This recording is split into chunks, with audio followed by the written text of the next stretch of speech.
Мы начнем с Таджикистана, пожалуйста. Господин модератор, используя право на ответ, хочу ответить на заявление экстремистской организации «Группа 24» о якобы в Таджикистане наказывает за ношение бороду и хиджаба. У нас в Таджикистане нет и не было никогда запрета и ответственности в законодательстве по поводу ношения хиджаба и бороды. Представители некоторых наших неправительственных организаций, которые выступают и выступали здесь, носят бороду. Никакого ничего, нет такой ответственности.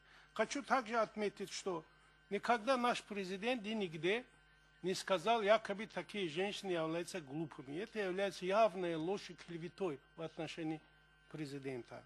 Кроме того, различные радикальные религиозные течения предпринимают целенаправленные действия по распространению своей идеологии, включая ношение одежды и бороды, не соответствуя общепринятым моральным ценностям общества и символизирующей принадлежность к конкретным радикальным течениям. Вот представители этих радикальных течений еще говорят о том, чтобы в Таджикистане существуют такие запреты.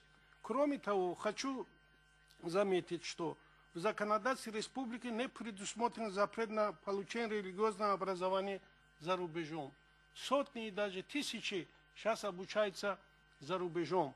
Но для того, чтобы они не попали в радикальные течения, установлен определенный порядок посещения и обучения за рубежом, где осуществляется этот порядок на основе двухсторонних соглашений между нашими вузами и нашими государствами по получению религиозного образования. Спасибо за внимание.